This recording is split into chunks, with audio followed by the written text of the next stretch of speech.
తెలుసుకుందాం. దేవుని ధర్మాలు, ద అట్రిబ్యూట్స్ ఆఫ్ గాడ్.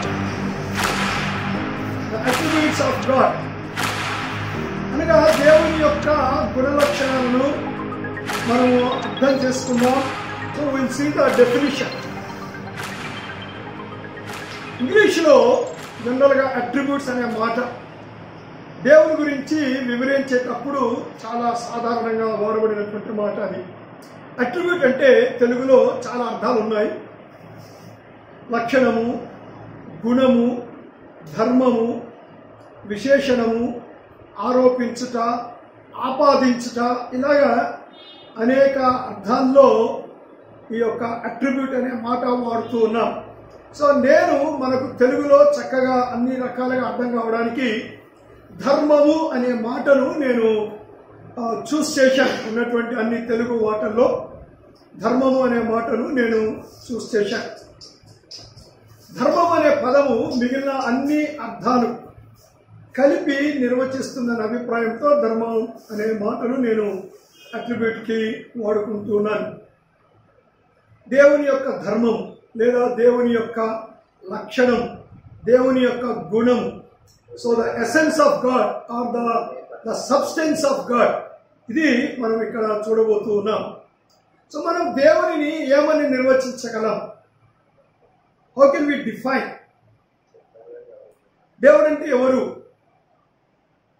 ఒక్క మాటతో మనము చెప్పుకోగలమా? ఒక మాటతో మనము చెప్పుకోగలమా? ఒక నిర్వచనంతో మనము సరిపెట్టుకోగలమా అన్నది మనము ఇక్కడ చూస్తూ ఉన్నామండి. సో దేవుని వాక్యంలోని సారమంతటి రంగరిస్తే దేవుని యొక్క నిర్వచనం సిద్ధమవుతుంది. మనిషికి ఒక నిర్వచనం చెప్పినట్లుగా, ఒక బయోలాజికల్ డెఫినేషన్ చెప్పినట్లుగా చెప్పడానికి వీలు పడదు దేవుడి గురించి చెప్పాలంటే. ఎందుకంటే కొన్ని వచనాలు చదువుదాం మనం. చూడండి, ఆది కాండము 1వ అధ్యాయం 1వ వచనములో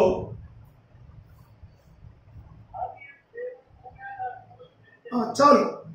సో ఆది యందు దేవుడు అనే మాట మనకు కనపడుతుంది. భూమి ఆకాశములను సృజించాడు. యోబు గ్రంథము 11వ అధ్యాయము 7 నుంచి 9 వచనాలు చాలండి. దేవుని యొక్క గూఢాంశములు. గూఢాంశములు అంటే అర్థం కానివి, తెలుసుకోలేనివి అని అర్థం. సో దేవునికి ఎన్నో గూఢాంశాలు ఉన్నాయి, వాటిని మనిషి తెలుసుకోలేడు. మరొక మాట కూడా చదువుదాం. యోబు గ్రంథంలోనే 36:26. దేవుడు మహోన్నతుడు. దేవుడు మహోన్నతుడు అంటే ఏమిటి?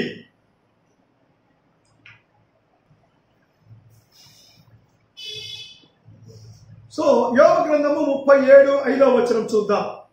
యోబు గ్రంథము 37:5 వచనం చదవండి.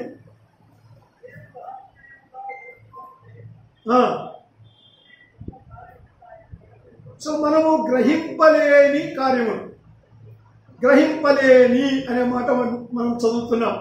గూఢాంశాలు, గ్రహింపలేనివి, మహోన్నతుడు. యోబు గ్రంథము 37:27 కూడా చూద్దాం. 37:23 ఆయన మనకు అగోచరుడు. అంటే అగోచరము అంటే కనపడడు అని అర్థము. దాని అర్థం ఏమిటంటే ఏదైనా కనపడకపోతే అదేమిటో మనకు తెలియదు. మన కళ్ళకు కనపడని దాని గురించి మనం ఏమి చెప్పలేం కదా. సో ఇక్కడ అగోచరుడు అంటే దేవుడు అంటే ఏమిటో మనకు తెలియదు, దేవుడు ఏమి అర్థం చేసుకోలేము. సో మరి దేవుడు ఎలాగ మనం అర్థం చేసుకోవాలి? దేవుని ఎలా నిర్వచించాలి? The God of the Bible, నిజమైన దేవుడు అలాగే ఉంటాడు. దేవుడు అగోచరుడు. కీర్తన 77:19 నీ అడుగు జాడలు గుర్తించలేము అంటున్నాడు కీర్తనకారుడు. సో దేవుని యొక్క అడుగు జాడలు మనం గుర్తించలేము. అంటే అసలు అడుగు జాడలే లేవు. ఇప్పుడు మనం చూస్తుంటాం కదండి, అడుగు జాడను బట్టి ఇది మనిషి అడుగా, లేకపోతే చిరుత పులి అడుగా, లేకపోతే పెద్ద పులి అడుగా అన్నది తెలిసిపోతుంది కదా. సో అడుగు జాడలు గుర్తించలేము. 92:5 కీర్తన. సో మన ప్రభువు గొప్పవాడు, ఆయన జ్ఞానాన్ని మనము కొలవలేము. సో మరో మాటలు చెప్పాలంటే దేవుడు మహాత్మ్యము గలవాడు. సామెతలు 25:2 కూడా చూద్దాం. సామెతల గ్రంథము 25వ అధ్యాయము 2వ వచనం. చూశారా, సంగతిని మరుగు చేయుట దేవునికి ఘనత. సో దేవుడు మరుగు చేయబడి ఉన్నాడు. సో దేవునిని గుర్తుపట్టడం కష్టం, ఆలోచించడం కష్టం, అర్థం చేసుకోవడం కష్టం, దేవుణ్ణి డిఫైన్ చేయడం కష్టం. సో మనము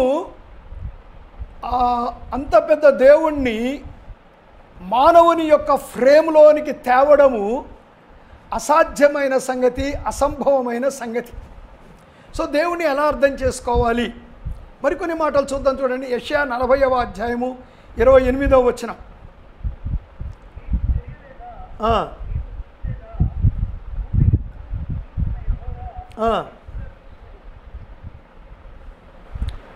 సో దేవుని జ్ఞానమును శోధించట అసాధ్యము.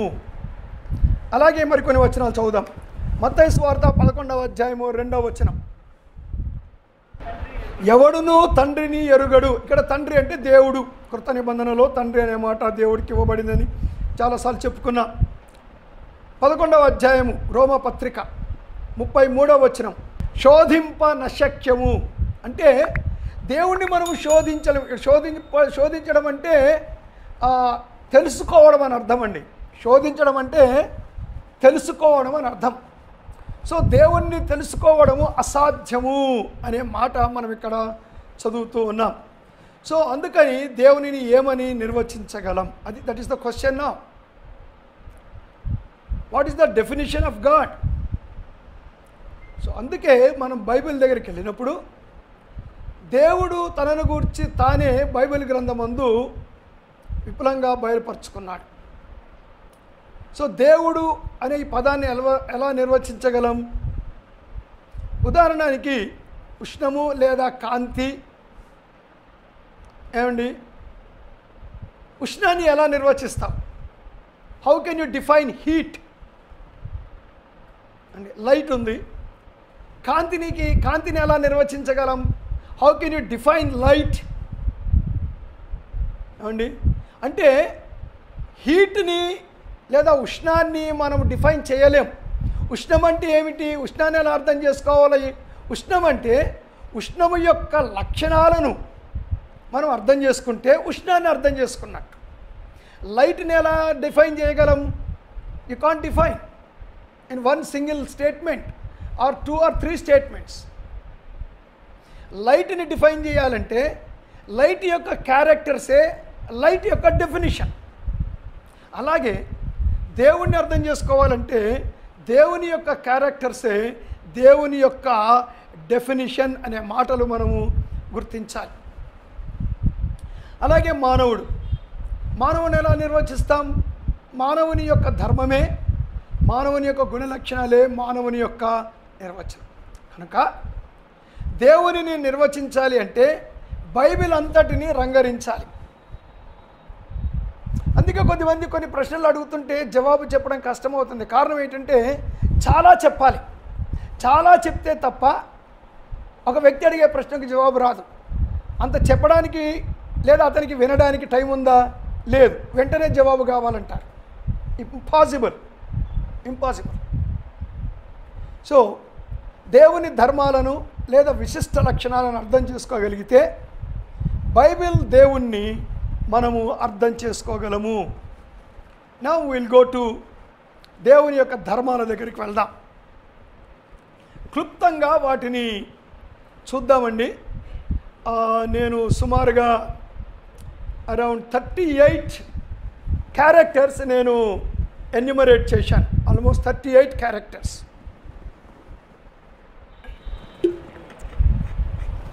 సో టు అండర్స్టాండ్ దెమ్, మొదటిది దేవుడు ఆత్మ. God is a spirit. దేవుని గురించి బైబిల్ ఏం చెప్తుంది? దేవుడు ఆత్మ అని బైబిల్ చెప్తూ ఉంది. So will go to that definition. యోహాను సువార్త 4వ అధ్యాయము 24వ వచనం. దేవుడు ఆత్మ గనుక ఇక్కడ చెప్తున్నాడండి. యేసుప్రభు చెప్తున్నటువంటి మాట ఏమిటంటే గాడ్ ఈజ్ ఎ స్పిరిట్. దేవుడు ఆత్మ. 2వ కొరింథీ 3వ అధ్యాయము 17వ వచనం చూడండి, అక్కడ కూడా అదే మాట ఉంది. చదవండి. 2వ కొరింథీ పత్రిక 3వ అధ్యాయము 17వ వచనం. 17వ వచనములో ఉన్న మాట ఏమిటంటే ప్రభువే ఆత్మ అనే మాట మనం అక్కడ చదువుతూ ఉన్నాం. సో ప్రభువే ఆత్మ. So God is a spirit. దేవుడు ఆత్మ. ఆత్మ అంటే కళ్ళకు కనపడేవాడు కాదు. దేవుడు ఆత్మ అన్నాడు కనుక దేవునికి మనలాగా కాళ్ళు, చేతులు, ముక్కు, చెవులు ఉండవు అని మనం అర్థం చేసుకోవాలి. కానీ మీరు ఒక ప్రశ్న అడగవచ్చు, మరి బైబిల్లో దేవుని కన్నులు చూచెను, నా చెయ్యి కురచ కాలేదు, మీ ప్రార్థనల తట్టు నా చెవులు తెరవబడి ఉన్నవి అనే ఈ మాటలు మనము చదువుతూ ఉన్నప్పుడు మరి దేవుడికి కాళ్ళు, చెవులు లేవా అంటే ఉండవు. యేసుప్రభు వారు ఒక మాట చెప్పారు. తన శిష్యులతో మాట్లాడుతూ వాళ్ళు ప్రభువుని చూచి వాళ్ళు భూతము భూతము భూతం అంటారు. అప్పుడు యేసుప్రభు అన్నారు, ఇగో నన్ను పట్టి చూడండి, భూతానికి కాళ్ళు, చేతులు అలాగా ఉండవు అని అన్నారు. So God is a spirit. అందుకనే దేవుడు గురించి మాట్లాడేటప్పుడు దీన్ని ఏమంటారంటే, దీని కొరకు ఒక థియాలజీలో ఒక మాట వాడబడింది. దాన్ని ఏమంటారంటే ఆంథ్రోపోమార్ఫిజం అన్నారు. ఆంథ్రోపోమార్ఫిజం అంటే గ్రీకులో ఆంథ్రోపోస్ అంటే మనిషి, ఆంథ్రోపోమార్ఫిజం మార్ఫా అంటే ఆకారము, మార్ఫే, మార్ఫోస్ ఇవన్నీ కూడా. అందుకే సైన్స్లో మార్ఫాలజీ అని చదువుతారు ఒక భాగాన్ని. సో ఆంథ్రోపోమార్ఫిజం అంటే దేవుని యొక్క కొన్ని గుణాలను మనం అర్థం చేసుకునేటప్పుడు, లేదా దేవుని యొక్క ఎమోషన్స్ మనం అర్థం చేసుకునేటప్పుడు, లేదా దేవుని యొక్క క్రియలను అర్థం చేసుకోవడానికి ఆంథ్రోపోమార్ఫిక్ లాంగ్వేజ్లో చెప్పారు. అంటే మనిషికి చెయ్యి ఉంది కనుక దేవుడికి చెయ్యి ఉన్నట్లుగా. దేవుడు ఇప్పుడు నువ్వు వింటున్నావా అంటే అవునా, ఎదుగో నా చెవులు వినపడుతున్నాయి అంటారు. ఏమయ్యా నీకు చెవులు ఉన్నాయా లేదా అని అంటావంటే వినపడటం లేదా అని. కనుక దేవుడు మీ ప్రార్థన వైపు చెవి యొగ్గి ఉన్నాడు అంటే దేవుడికి చెవి ఉందని అర్థం కాదండి. సో దేవుడు వింటున్నాడు అని అర్థం. సో దీన్ని ఆంథ్రోపోమార్ఫిజం అంటారు. అందుకనే దేవుడు పాత నిబంధనలో దేవుడు ప్రత్యక్షమైనప్పుడంతా కూడా వివిధ రూపాలలో ప్రత్యక్షమయ్యాడు. వాటినే మనము థియోఫెనీస్ అంటాం. థియోఫెనీస్ అంటే దేవుని యొక్క ప్రత్యక్షతలు అని అర్థం. దేవుని దూత ప్రత్యక్షమై. సో కొన్ని సందర్భాల్లో దేవుని దూత అంటే దేవుడే ఒక దూత ఆకారంలో ప్రత్యక్షమయ్యాడు. అబ్రహాము దగ్గరికి మనిషి ఆకారంలో వచ్చాడు. అంతేకాదు అబ్రహాం పెట్టిన భోజనం తిన్నాడు. చూశారా? కాబట్టి వాటిని థియోఫెనీస్ అంటాం. దేవుడు కనపడ్డాడు. మనం అనుకుంటాం బైబిల్లో కనపడ్డాడు కదండి. ఎస్, కనపడ్డాడు. బట్ దేవుడు దేవుడిగా ఎవరికి కనపడలేదు. దేవుడిని ఎవరు చూడలేరు. అందుకని దేవుడు ఒక స్వరూపంతో, ఒక రూపంతో కనపడ్డాడు. పరిశుద్ధాత్మ దేవుడు యేసుప్రభు మీదకి వచ్చినప్పుడు పావురమ్మ వలె వచ్చాను. అపోస్తుల మీదకి దిగినప్పుడు అగ్ని జ్వాలల వలె దిగాను. చూశారా? ఎ విజిబుల్ మేనిఫెస్టేషన్. దేవుడు ఆత్మ. రెండవది దేవుడు అదృశ్యుడు. దేవుడు అదృశ్యుడు. దేవుని అనే మాట కనపడుతుంది. సో రెండవ క్యారెక్టర్ దేవునిది. ఆయన అదృశ్యుడు. అదృశ్యుడు అంటే కనపడడు అని అర్థం అండి. కనపడడు. ఒక విషయము మనము గట్టిగా అర్థం చేసుకోవాల్సింది ఏమిటంటే అండి, వాక్యములో ఆయన ఆత్మ, ఆయన అదృశ్యుడు, ఆయన అగోచరుడు, ఇలాంటి మాటలు చాలా గట్టిగా కనపడుతున్నప్పుడు ఎవరైనా సరే నాకు దేవుడు కనపడ్డాడు, దేవుడు కనపడ్డాడు, దేవుడు కనపడ్డాడు అన్నాడంటే అది అబద్ధమన్నా కావాలి, ఆయన యొక్క ఫీలింగ్ అన్నా కావాలండి. ఆయన యొక్క ఫీలింగ్ అయినా కావాలి. ఎందుకంటే దేవుడు తన లక్షణానికి భిన్నంగా ప్రవర్తించడు. ఆయన అదృశ్యుడు. ఎవరిను ఎన్నడూ దేవుణ్ణి చూచి ఉండలేదు అని చెప్పాక ఇప్పుడు ఒక వ్యక్తి వచ్చి దేవుడు నాకు కనపడ్డాడు అంటే ఏం చెప్పాలి మనము? నేను మీకు ఒక మాట చెప్తాను. మీరు జోషి వాక్యం వింటున్నారు. జోషి ఖచ్చితంగా మంచి వాక్యం చెప్తాడు, వాక్యం అది కొన్ని అభిప్రాయాలు ఉన్నాయి. రేపు జోషి వచ్చి నాకు దేవుడు కనపడ్డాడు అని అంటే ఇన్ని విషయాలు చెప్పిన జోషే దేవుడు కనపడ్డాడు అన్నాడంటే కనపడే ఉంటాడు అని మీరు అనుకోవడానికి వీల్లేదు. జోషి అబద్ధమనే చెప్తుండాలి, జోషి భ్రమపడి ఉండాలి, లేదా జోషి కలగని ఉండాలి. Please understand this. We need to honour the word of God, not the man whoever he may be. మీ పాస్టర్ అయినా, మీ నాన్నగారైనా, మీ మదర్ అయినా, అది గుర్తుపెట్టుకోవాలండి. ఆయన సో యేసుప్రభు కూడా క్లియర్గా చెప్పారు, దేవుడిని తండ్రిని ఎవరు చూడలేదు కనుక నేను తండ్రిని చూపించడానికి వచ్చాను. శరీరధారిగా వచ్చినటువంటి యేసు ప్రభుయే తండ్రిని చూపిస్తూ ఉన్నాడు. That we need to understand. So దేవుని యొక్క లక్షణం ఏమిటి? ఆయన అదృశ్యుడు. అందుకని ఇందాక మనం చెప్పుకున్నాం థియోఫెనీస్. అలాగని దేవుడు మనిషికి దూరంగా లేడు, దేవుడితో ఉన్నాడు, మనుషులతో ఉన్నాడు. ఆయా సమయాల్లో ఆయా స్వరూపాల్లో కనపడ్డాడు.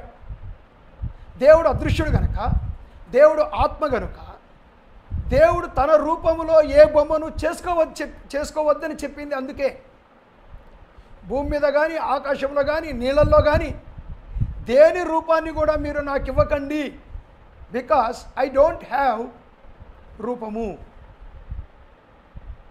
అదేంటి. సో దేవుడు అదృశ్యుడు. God is invisible. మూడో విషయానికి వద్దాం. దేవుడు అగోచరుడు. వాక్యం చూద్దామండి. రోమపత్రిక 11:33 చూశారండి. అశక్యము, అగమ్యము. సో మూడవ లక్షణం ఏంటంటే దేవుడు అగోచరుడు అంటే ఇన్కాంప్రిహెన్సిబుల్. అది incomprehensible. We cannot comprehend God. ఇప్పుడు ఒక ఉదాహరణ చెప్తానండి. కొన్నిసార్లు ఈ ల్యాప్టాప్కి, ఈ ఇంటర్నెట్కి సంబంధించిన విషయాలు అట్లా కాదు అంకుల్ ఇలా చేయండి అంటాడు. చేయాలనుకుంటాను, ఏదో తప్పు చేస్తాను, మొత్తానికి అంతా పాడైపోద్ది. ఎందుకు? నాకు అర్థం కాలేదు. నేను చెప్తాను, బాబు ఇప్పుడు ఇక ఈ ఏజ్లో మీరు చెప్పేవి నేను అంత అర్థం చేసుకోలేను, చిన్న చిన్నవి చేసుకుంటాను, ఏవైనా ఉంటే మిమ్మల్ని పిలుస్తాను, మీరు వచ్చి చేసుకోండి. అర్థమైందండి? అంటే మానవ జ్ఞానముతో తయారైన వాటినే మానవుడు అంటే ఒకరు తయారు చేసిన దాన్ని ఇంకొకరు అర్థం చేసుకోవడానికి కష్టమవుతున్నప్పుడు how can we comprehend God? Is incomprehensible. ఆయన అగోచరుడు, ఆయన అశక్యము, అగమ్యము, తెలియదు అని అంటా ఉన్నాడు. యెషయా గ్రంథము 40:28 ఆయన జ్ఞానమును శోధించుట అసాధ్యము. ఇక్కడ శోధించుట అన్న మాట నేను మీకు ఎక్స్ప్లెయిన్ చేయాలి. పెరుగును చిలుకుతారు, మజ్జిగను చిలికితే వెన్న వస్తుంది. అది శోధించడం. అది శోధించడం. మజ్జిగని జిలికి వెన్నెను అందులోంచి సపరేట్ చేసి ఇది వెన్న ఇది మజ్జిగ చూశారండి, అది శోధించడం. బట్ యు కెనాట్, దేవుణ్ణి మనము శోధించలేము. ఇది ఇది ఇది అని దేవుడి గురించి దేనికది వేరువేరుగా అర్థం చేసుకోలేము. సో దేవుడు ఎవరు అంటే we should see the whole picture of God in the Bible. దేవుని గురించి రాయబడిన అన్ని విషయాలను మనం పరిగణలోనికి తీసుకోవాల్సిందే. సో అదే అంటాడు, అందుకే దేవునిని శోధించట అసాధ్యం, అగోచరం. 1 తిమోతి 1:17 అక్షయుడు అదృశ్యుడు. సో ఆయన అగోచరుడు. 4వ మాటకు వద్దాం. దేవుడు అమర్త్యుడు. దేవుడు అమర్త్యుడు. God is immortal. God is immortal. దేవుడు అమర్త్యుడు. 1 తిమోతి 6:16 మనుషులలో ఎవడునూ ఆయనను చూడలేదు. How many times it is written. ఎవడునూ చూడనేరడు. చూడలేడు కాదు, చూడనేరడు. It is impossible. ఆయన చిన్న బొమ్మండి కనపడడానికి ఈజ్ సచ్ ఎ గాడ్. అగోచరుడు, ఆత్మ, అదృశ్యుడు. ఇప్పుడు అంటున్నాడు అమర్త్యుడు, అమరత్వము గలవాడు. సో ఈజ్ ఇమ్మోర్టల్ అంటే is not like us. Is not like us. మనలాగా లేడు. దేవునికి మరణము లేదు. ఎందుకు ఆయన ఇమ్మోర్టల్? ఆయన ఎందుకు అమర్త్యుడు? ఆయన నిత్యుడు గనక. ఆయన ఎందుకు నిత్యుడు? Because is immortal. అదండి. సో దేవుడికి మరణము లేదు. మార్టల్ అంటే కొద్ది కాలం ఉండి వెళ్ళిపోయేది, కొద్ది కాలం ఉండి వెళ్ళిపోయేది. కానీ దేవుడు అమర్త్యుడు.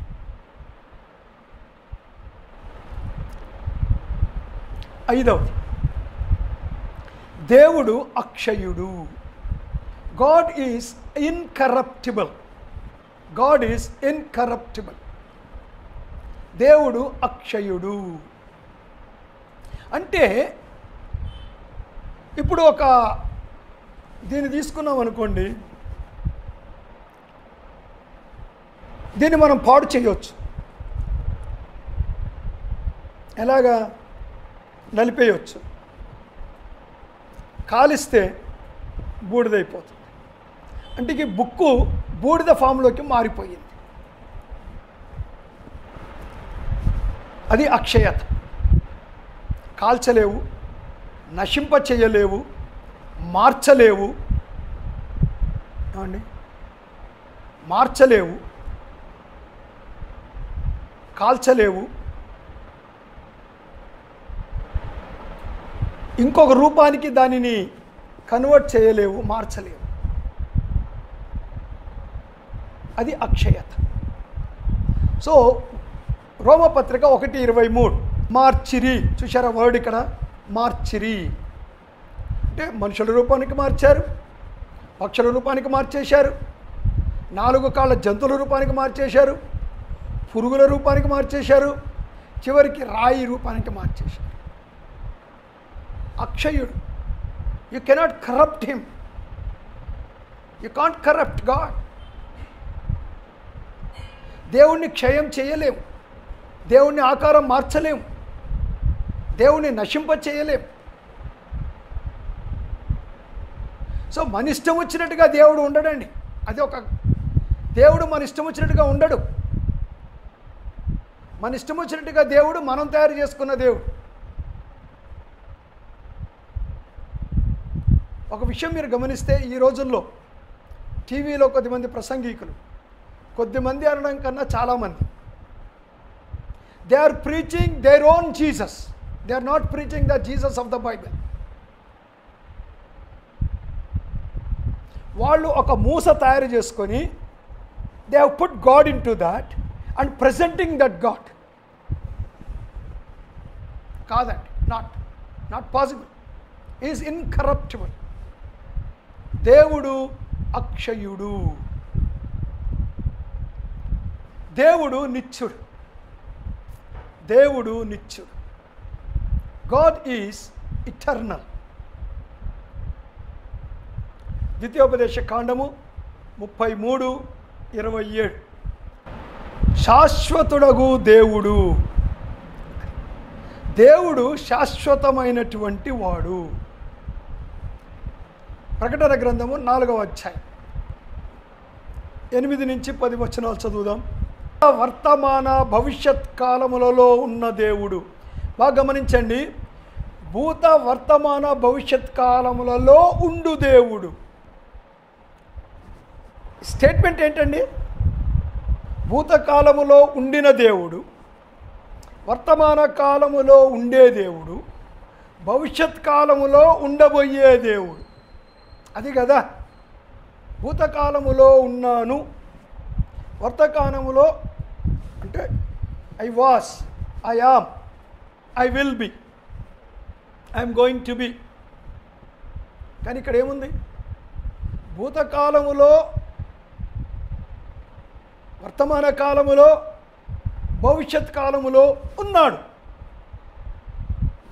అలాదే అలా సాధ్యము? ఇక్కడ ఈ మాట మనము అర్థం చేసుకోవాలంటే, for God there is no past, present and future. For God everything is present tense.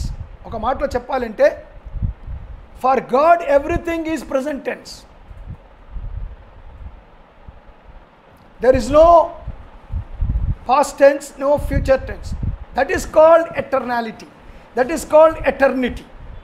Eternity is beyond time. So, నిత్యత్వం అన్నది టైం కాదు. It is not bound with the time or bound by the time. అందుకే ఇక్కడ అంటున్నాడు, భూత వర్తమాన భవిష్యత్ కాలములలో ఉండేవాడు. యుగ యుగములు జీవించుచున్న present continuous tense. Present continuous tense. యుగ యుగములు అంటే past tense, present tense, future tense. వీటన్నిటికీ కలిపి ఏం చెప్తున్నాడు? ప్రజెంట్ కంటిన్యూస్ టెన్స్లో మాట్లాడుతున్నాడు. That is eternality, that is eternity. So ఆయన శాశ్వతమైన వాడు, భూత వర్తమాన భవిష్యత్ కాలాలలో ఉన్నవాడు, యుగ యుగములు జీవించుచున్నవాడు. God is eternal. God is eternal. దేవుడు సర్వస్వతంత్రుడు. God is independent. God is independent అంటే he will never depend on anything or anybody. He is independent. అపోస్తల కార్యములు 17:24-25 వచనాలు అది చూశారండి.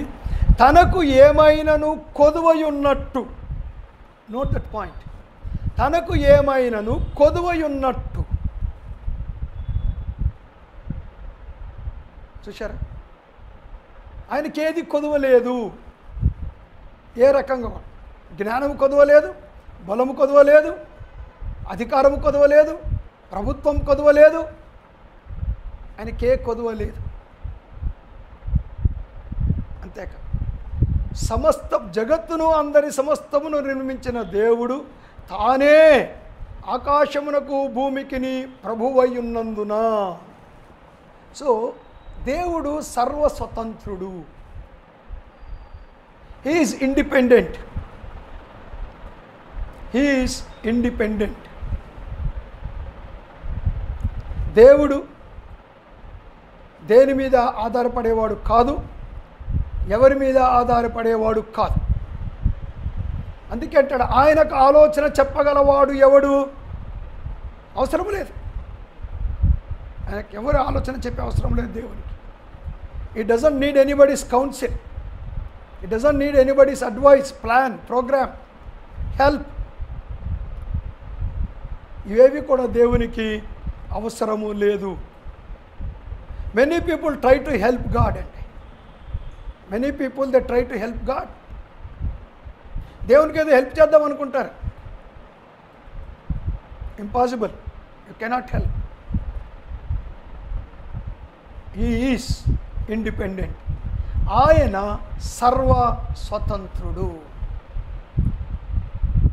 సర్వస్వతంత్రుడు.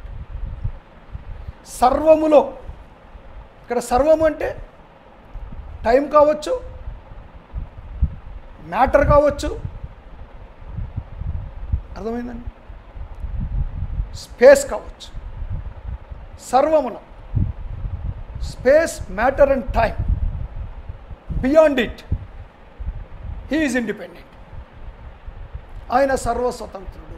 ఈ పదార్థము, కాలము, స్థలము, సర్వము, ఎవ్రీథింగ్, ఎవ్రీథింగ్, ఇవన్నిటిని కలుపుకొని, వీటన్నిటికి మించి, అది సర్వం అంటే ఆయన స్వతంత్రుడు. He is independent. So you cannot recommend something to God. ఏమండి, you can't twist his hand. చేస్తావా చెయ్యవా అని కొద్దిమంది చిన్నప్పుడు స్కూల్లో చెయ్యి వెనక్కి తిప్పేవాళ్ళం. ట్విస్టింగ్ హ్యాండ్ అంటారు దాన్ని. చెప్తావా, చాక్లెట్ ఇస్తావా, ఇస్తాను అంటున్నాడు. You can't twist God. చూశారండి? Please understand this. He is independent. దేవుడు సర్వ స్వతంత్రుడు.